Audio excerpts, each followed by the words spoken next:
Hello, and welcome to Wisdom Wednesday. It is November 23rd, 2022, and we are here today for lesson 3 of this series that I'm doing right now called Align to Enlighten. And lesson 3 is, I have titled Honor Air to Focus. And I have to say, I have a really hard time titling these things. And anyway, so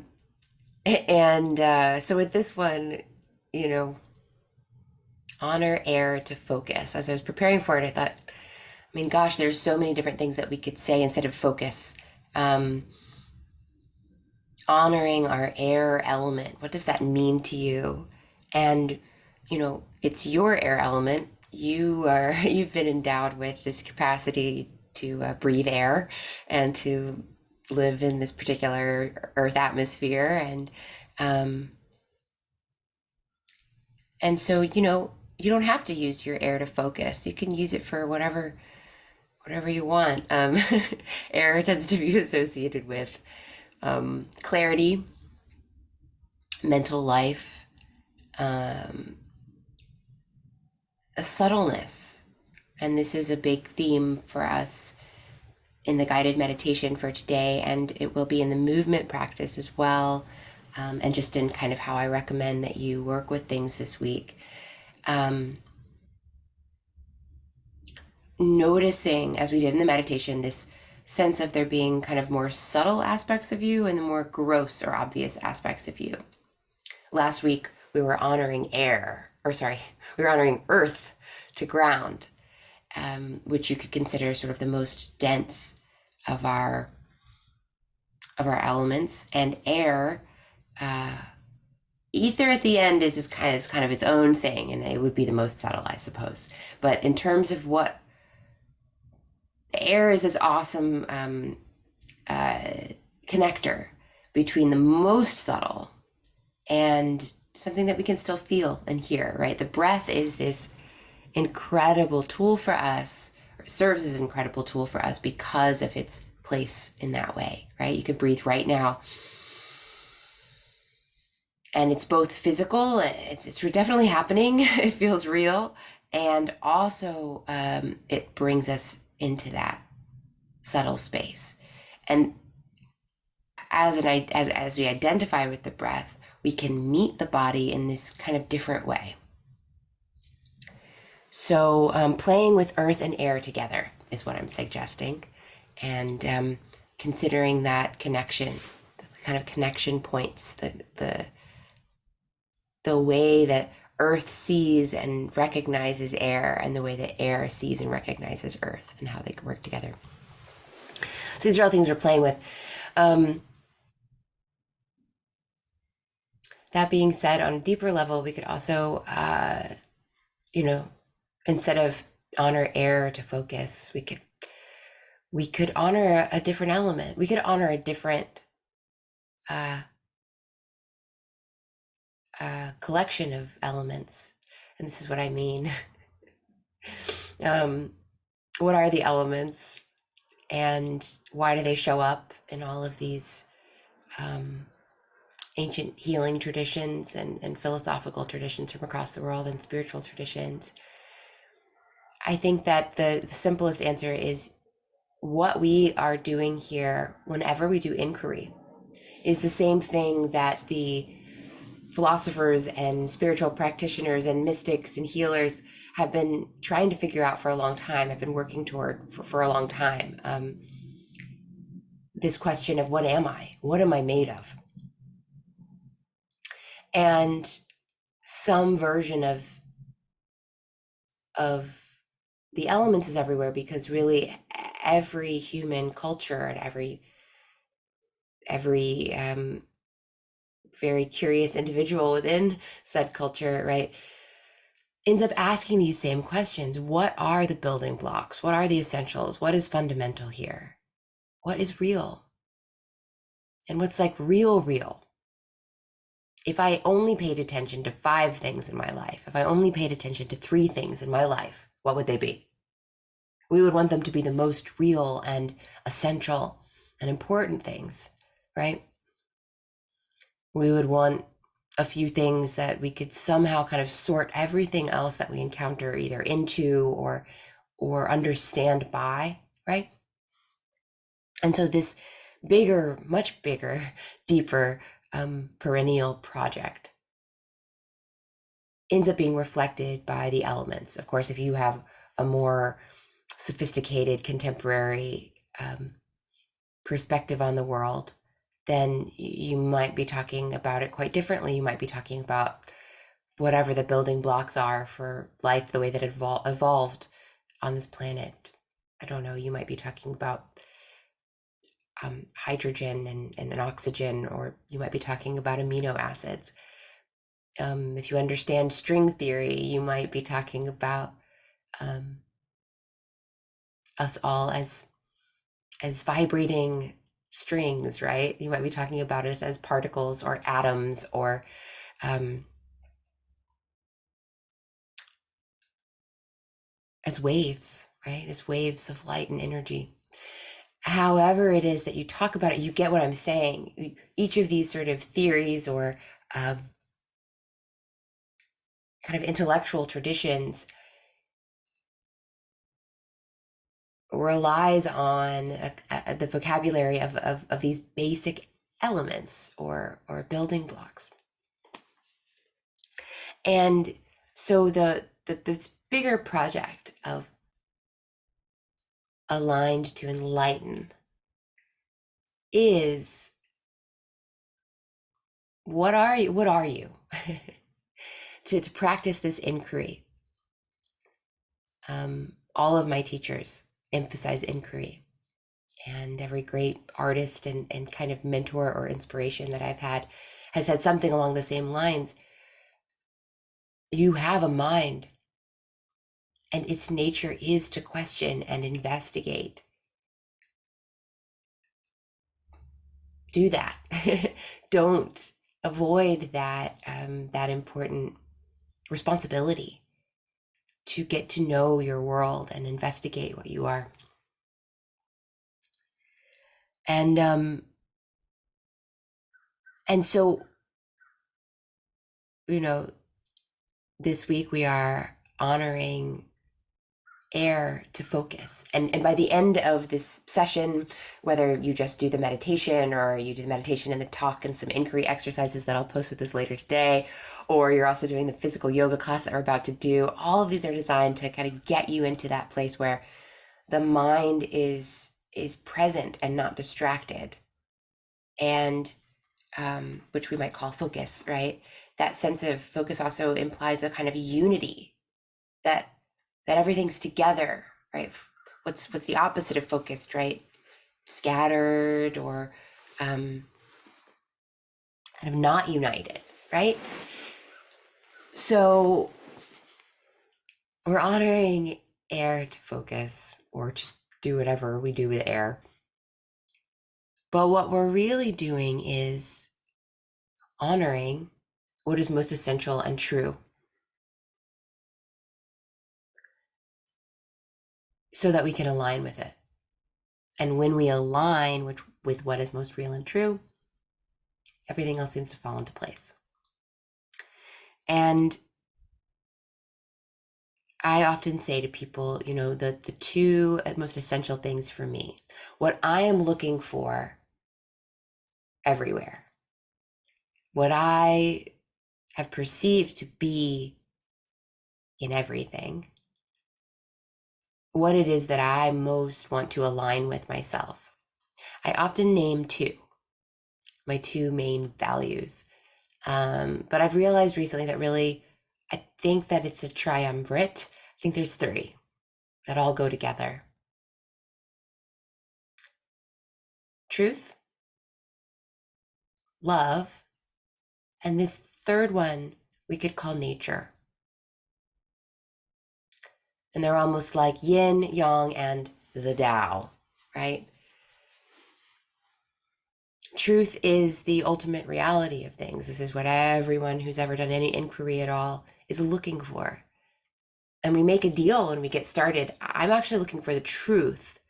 So I'm not going to, depending on what I find, change my mind. I'm going to look for truth, and that means I'm going to have to accept if I find a greater reality than the one that I already had in my mind.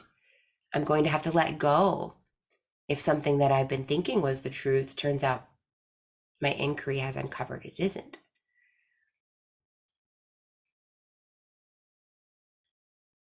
Love is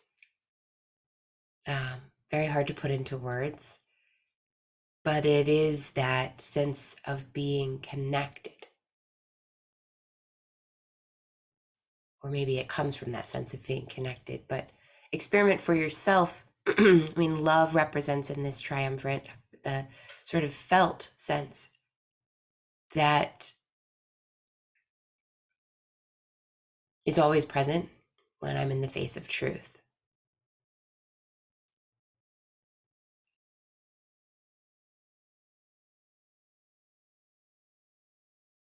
And nature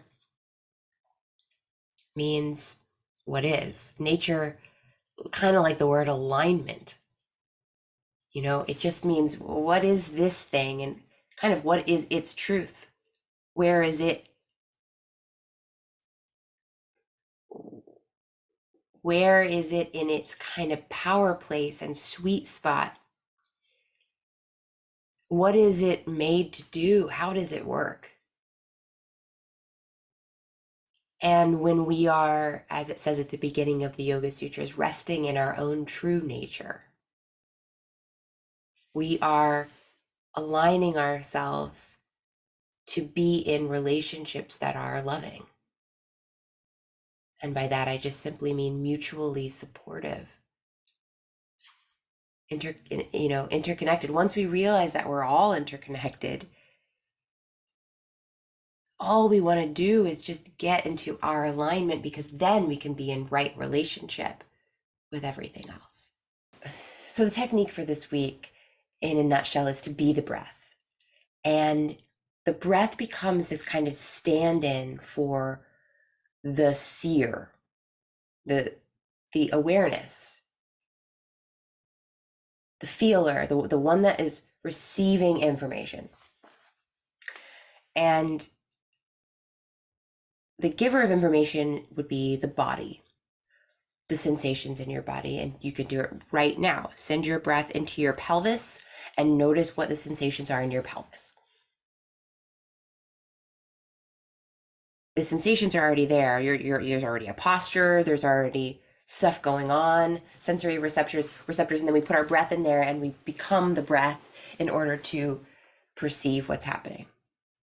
Okay, super simple, right? Where the breath becomes stand-in for awareness. Now, we can do the same thing with not just the physical, but the emotional. We did this in our meditation. Notice if there's an emotional temperature or context going on inside. Wherever you send your breath, imagine that witness is going and saying, hi, is there sadness? Is there joy? What's going on in here? Now, the way that we deal with chitta vritti, the way that we deal with thoughts is we treat them exactly the same. Breathe right now and notice, is there an inner dialogue? Let the breath meet that. We come to realize that the thoughts are also stuff. They're also part of this material hookup. Awareness is always observing. And so there's the phenomena, and then there's the awareness. And there's this third thing, which is certain thoughts that kind of bridge those, certain thoughts that that we're actually fomenting, we're energizing. The awareness is observing, it's loving, it's recognizing. It's very nice, but it's also not hooking. when you go in and you drop your awareness into your pelvis and you find, as I do often, I have pain. Okay, so there's the pain. Pain isn't necessarily bad or good. It has no moral content in and of itself. The awareness brings no moral content to it. Their relationship is pure. But what we tend to do is then have a story, which will have kind of moralizing, it'll have good and bad, it'll have an agenda, fix this pain, right? Or make this pleasure last.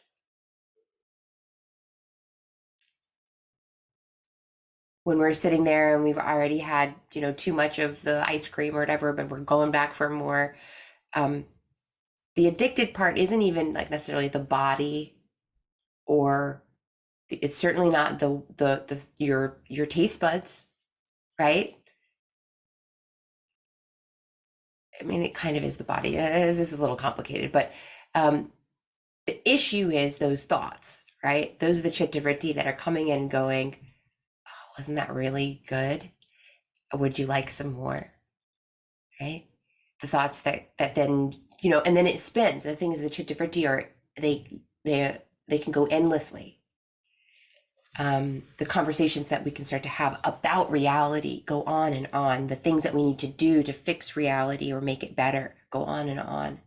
What we are practicing when we meditate is the ceasing of the chitta vritti, because we don't give the chitta vritti a higher status than anything else that we find.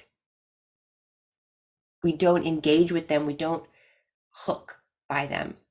As my teacher says, the world is made of rings. The hooks are all yours. And what he means is, if we're just going around encountering as the witness, if we're going around experiencing as the breath filling up the space, we will come to also notice that the chitta vritti are extra. They're actually the only thing that can cause us suffering, because they bring that good and bad and moral overlay. They bring these, this demand for things to get fixed or changed, dealt with. And there is a truth to that. We care about truth around here very highly. There is a truth to that. Some things do need to be fixed and changed, sure. But on a deeper level, as we get to know what we are actually made of, how our awareness works, how our bodies, hearts, and minds work, as we get to know all of this,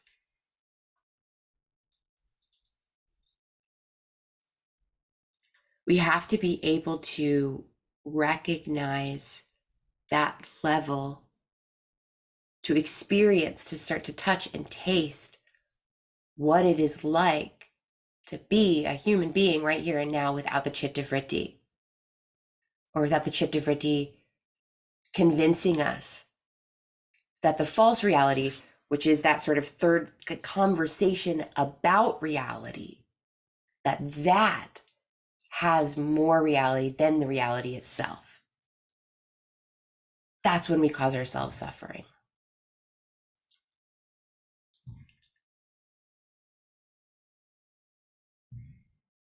So make friends with everything that you encounter, but also recognize where your hooks have hooked in.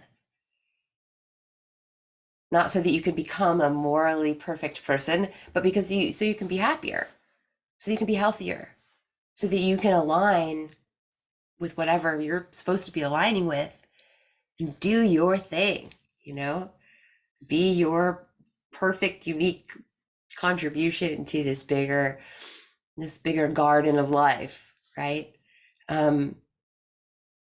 Play with it, experiment with it, notice. I can actually start to take away power from my chitta vritti. I don't have to feed those, even if it's just for a half of an inhale. I can give myself breaks from that. All right, we're going to close with this little quote. The way to truth lies through the destruction of the false. To destroy the false, you must question your most inveterate beliefs. What the mind invents, the mind destroys. But the real is not invented and cannot be destroyed. Hold on to that over which the mind has no power. Okay, so then his student asks, we are told that of all forms of spiritual practice, the practice of the attitude of the pure witness is the most efficacious. How does it compare with faith? And my teacher says, the witness attitude is also faith. It is faith in oneself. You believe that you are not what you experience, and you look at everything as if from a distance. There is no effort in witnessing. You understand that you are the witness only, and the understanding acts. You need nothing more. Just remember that you are the witness only. And that's it. That's that very simple advice. And it works with what we talked about last week too. But this week, be the breath, be the air element, experiencing a body, experiencing a mind, experiencing a heart, experiencing this whole life. And that's what he means by from a distance. He also talks about it as being the most intimate thing that there is. It's both. But like we talked about last week, when we don't identify with the body and we can inhabit it, we will find this deep, deep love for what our nature really is. The chitta vritti are the traps, the imprisonment. The body isn't a prison. It's a fabulous vehicle. It's an opportunity. It's conditioned and conditioning, right? It's not 100% freedom, because that would just be being awareness. Make peace with this conditioning. Make peace with the vehicle that you've been granted. As John Samuel reminded us, it's Thanksgiving, so allow yourself to be grateful for this. Notice when you start to vilify the body and this experience as a prison. It's not. But the thoughts and labels can absolutely become such.